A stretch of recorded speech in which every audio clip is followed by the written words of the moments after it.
তারা বোঝায় দেখো, আমি যদি বলি তুমি অন্যায় করছো, বলে দেখো আমার ধর্মকে অপমান করছে। আরে ধর্মকে শিখিয়েছে খুন করতে? সন্ত্রাসবাদীরা যখন খুনোখুনি করে এরকম ধর্মের একটা আবরণ নিয়ে নেয়, ধর্ম তাকে শেখায়নি খুন করতে। সাম্প্রদায়িক দাঙ্গা যখন হয় এইভাবে ধর্মের আড়ালে দোকান লুট হয়, আগুন জ্বলে, মানুষ খুন হয়, কিন্তু ধর্মের আড়াল থাকে। আজকে দাঁড়িয়ে শুধু সন্ত্রাসবাদ না, শুধু সাম্প্রদায়িকতা না, শুধু দাঙ্গা হাঙ্গামা না, যখন আমার সম্পদ লুট হচ্ছে, আমার গাছ কেটে লাট করে দিচ্ছে, এখানে আসছিলাম দুপাশে গাছ কেটে দিচ্ছে না, জঙ্গল সাফ করে দিচ্ছে না, কিন্তু আপনি কিছু বলতে পারবেন না। এটাই পুঁজিবাদ। লুট করতে করতে কোনো সীমানা থাকে না। আর প্রকৃতিকে যখন লুট করে, আমেরিকা সবচেয়ে এগিয়ে থাকা পুঁজিবাদী দেশ, ক্যালিফোর্নিয়ার জঙ্গলে যখন আগুন লেগেছে, লস অ্যাঞ্জেলস পুড়ে ছারখার হয়ে যাচ্ছে।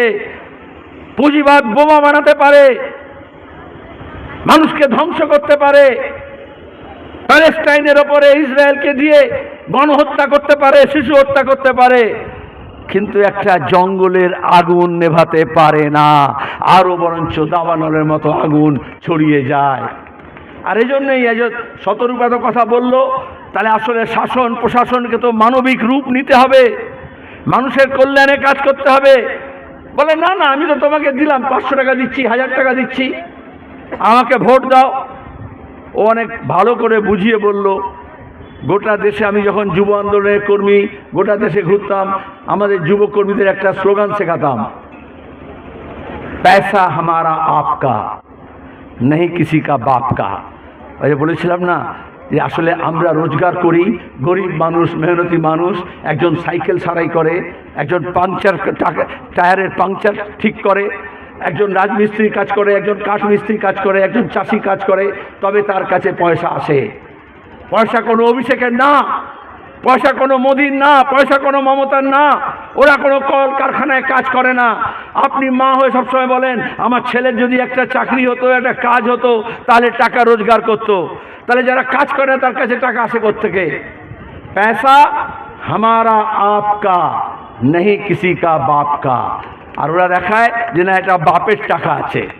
আসলে ওই যে জিএসটি দিচ্ছি, ট্যাক্স দিচ্ছি, অনেক বেশি জিনিসের দাম বাড়ছে, অনেক বেশি ট্যাক্স দিতে হচ্ছে, পার্সেন্ট মানে তাই জিনিসের যদি 1 টাকা দাম হয় তাহলে 18 পয়সা ট্যাক্স দেবেন, আর যদি 2 টাকা হয় তাহলে 36 পয়সা দেবেন।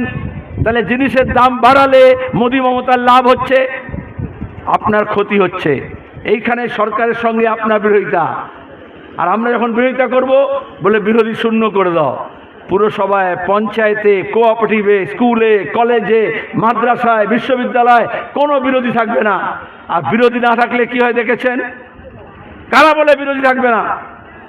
যারা গণতন্ত্রকে শেষ করতে চাইছে। আজকে দাঁড়িয়ে আমরা গণতন্ত্র পেয়েছি আমাদের স্বাধীনতা আন্দোলনের মধ্য দিয়ে। মোহন ভাগবত বলছেন স্বাধীনতা তো হয়েছে রাম মন্দির তৈরি করার মধ্য দিয়ে। এই যে 23শে জানুয়ারি নেতাজির